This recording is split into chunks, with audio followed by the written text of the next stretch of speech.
I'm delighted to say that my guest this Sunday lunchtime has arrived in the studio. Peter Burgess, a very good afternoon to you. Good afternoon, David.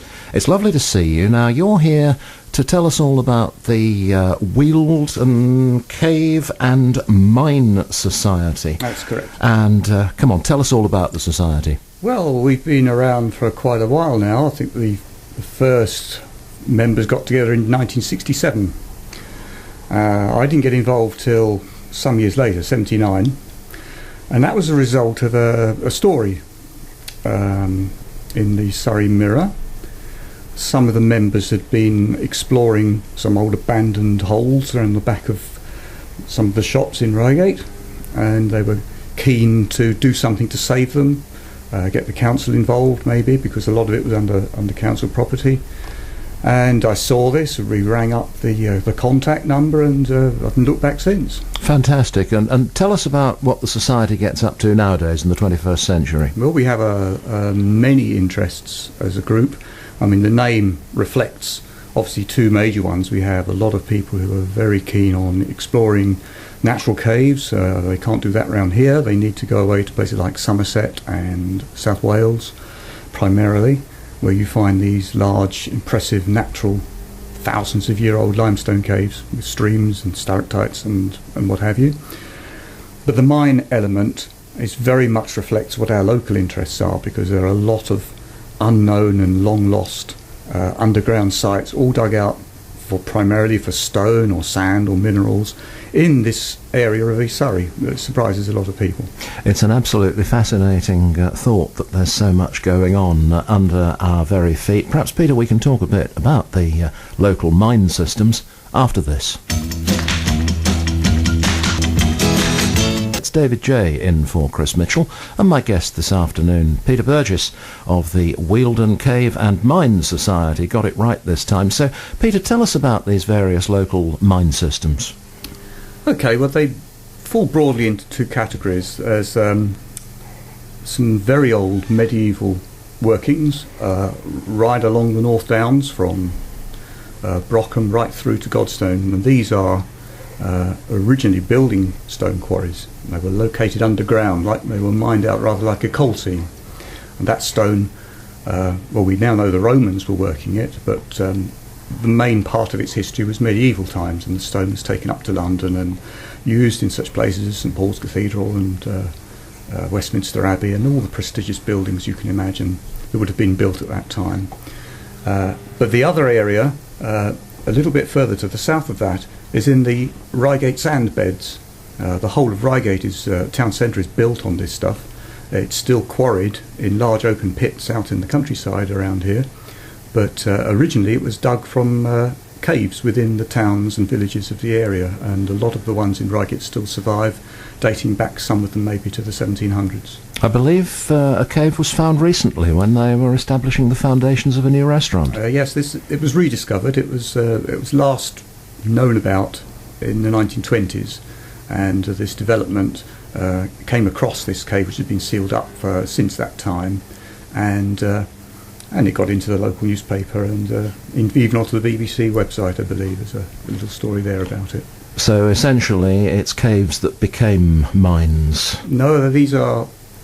If you have a lovely bed of diggable sand under your property, you can either dig it out and sell the sand, which a lot of people did, or you could say, well, I need a cellar. Let's do both, and a lot of the old mine workings actually became cellars later on. Really? And how long is it since the industrial, the commercial aspect of this ground to a halt, do you think? Probably I think the last recorded mine working was in the 1890s. It was down Park Lane East.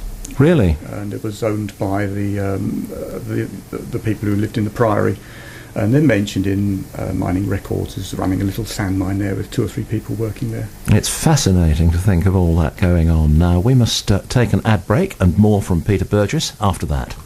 Derrywood for kitchens. Jennifer Hudson this Sunday lunchtime on Susy Radio. David J in for Chris Mitchell, and my guest this Sunday lunchtime is Peter Burgess of the Wealden Cave and Mine Society. Now, Peter, we've got all these holes underneath our feet. Is it possible for the public to gain access? Yes, indeed. After many years' work, we now have 3 of the cave systems in Reigate accessible so that the public can visit them on certain weekends of the year. It's the second Saturday of each summer month from May to September, which means that the next one is in fact next Saturday. And we open at 10 o'clock, we close about 4 o'clock, and we're kept busy pretty much most of the day. We can give guided tours of 2 of the caves. We have a local history display in the third cave, which people can walk about at leisure. What would the average tourist see on one of your guided tours? Well, we have. I'll take you quickly through the 2 guided tours we have. One is the Baron's Cave, which is a extremely old visitor attraction in Reigate. It goes right back to the late 1700s. And you will see there a medieval tunnel underneath Reigate Castle, which we believe was actually used as a huge wine cellar by the Earl of Surrey when he was living here. In the second cave, which is inside the tunnel road, that is primarily a large sand mine. It's the most impressive of the sand mines in Reigate. Large chambers, you can see how the miners were digging the sand out, barrowing it away. But it was also used as an important air raid shelter in the Second World War, and there are a lot of features left from that. The third cave, with the self-guided tour, if you like, contains relics of local history. We have a section of the old tramway that used to run to Croydon, horse-drawn tramway from 200 years ago. We have a mock-up of one of the local stone quarries that I was talking about, the underground quarries, so you can see that without putting your life at risk by exploring them yourself. And we have increasingly more and more things which I suppose are getting a bit more ambitious. Last year we rescued an Anderson shelter, an air raid shelter from the Second World War, and reconstructed that with sound effects and visual effects, and it's proving quite of interest to local schools. I must make myself available for one of these tours. Where do you turn up for the start? In Tunnel Road is the best place to start. It's the easiest place to find us from 10 o'clock. Baron's Cave runs separately, but you can get directions to that cave from Tunnel Road quite easily. OK, I must move on now, Peter. I've got a read and one of my David J. Diamonds to do, but more from Peter Burgess in the second half hour of this first hour of Sunday Lunchtime on 103.4. Overtones on Susy Radio, and the longest time. My guest this Sunday lunchtime, David J. sitting in for Chris Mitchell, is Peter Burgess of the Wealden Cave and Mine Society. Now, Peter, I suppose the real crunch, quite apart from turning up in Tunnel Road, is how interested members of the public can become involved with the society. Well, yes, indeed. There's 2 ways we like to get involved with the public. First of all, we obviously encourage people who are interested in these things to come and join us.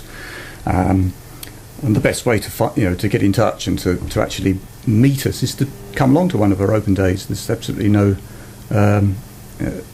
reason why you actually couldn't do that next week if you wanted to. We do have a website you can contact us through, which is www.wcms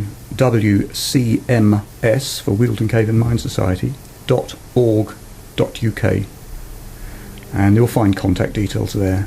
And are there membership fees, or is it a free how does it work? Yes, we have an annual fee. It runs from the beginning of the calendar year, and if you include the full public liability insurance cover, which is part of that membership, it comes to about £35 a year. Sounds extremely cheap at the price. Indeed. For all the underground excitement that you're going to have as a result of paying that fee. Now, a little secret for our listeners, Peter has actually been a national TV star in the fairly recent past, and we're going to talk to him about that after Robbie Williams.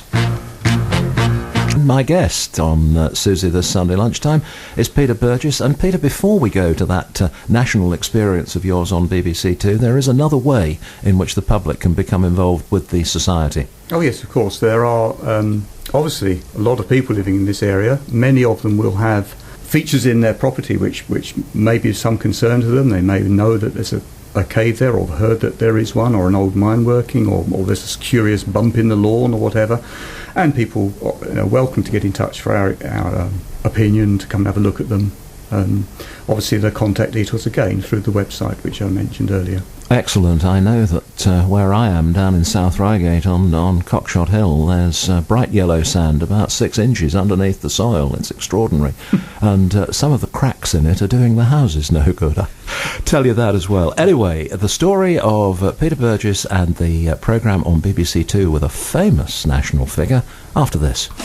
Integrated protection systems. SusyRadio.com. Check it now. So, Peter, tell us how you got involved with BBC Two and Michael Portillo's railway shows. Well, the production company were obviously looking for local people who had some understanding of the mine workings, which they wanted to visit. This because they were mentioned in Bradshaw's Railway Guide over at Godstone. And when Michael came to Godstone, he was keen to see what was left of these quarries and got in touch with us to do that. And you took him round? We did indeed. A rather interesting morning, jolly good fun, and he's a tall gentleman, but he seemed to appreciate it very much, I think. And in terms of making a show like that for national TV, how long did you spend during that morning in the preparations and the shooting? I think it would surprise many people to know that we had one preparatory visit, which lasted perhaps an hour and a half with the production crew, and then within a few days we were underground with Michael. We went in about 10 o'clock, we'd finished at 12. And it was all filmed with handheld cameras and very, very quickly and professionally done. And I suppose there was about a minute of that found its way into the final programme? Oh, no, it was a fair good chunk, maybe 5 to 10 minutes. It was as much as that, was it? I did watch it, but it's a while ago. It's sort of flown out of my recollection. Well, that's a real accolade for the Society, and I believe that you've got a Society exclusive to tell us about before we finish. But let's have some more summer music first. Loving Spoonful, Summer in the City, just right for a day like today, and taking Peter and I back to our school days long, long ago. My guest this Sunday lunchtime is Peter Burgess of the Wealden Cave and Mines Society. Now, Peter, our hour is flying by, but before you go, you've got an exclusive for us. A story which actually goes back to 2004, when a surprise discovery was made in the Dudes Road area, and the 1st century Roman tile kiln was dug up on the site of a new development. This was rescued by the archaeologists at the time, hoping for somewhere in the future to put it on display. This year that's come to fruition, and the remains of this kiln are going to be reconstructed and rebuilt within the Reigate caves for public display. And we hope to have this at least completed to a point where people can appreciate what there is sometime next year. And is a Roman kiln a relatively rare archaeological find? They're not particularly rare, but there are none that you could go and visit as a member of the public in this country. And that's something that you'll be able to do, indeed, courtesy of the Society. Yes. That's amazing. Peter, before we wrap it up, is there anything else you've got for us this Sunday lunchtime? Well, maybe let's just repeat that our next open day of this year is next weekend on Saturday. It's July the 13th. We'll be open from 10 o'clock. There's lots to see, so make sure you leave enough time, and we look forward to seeing you there.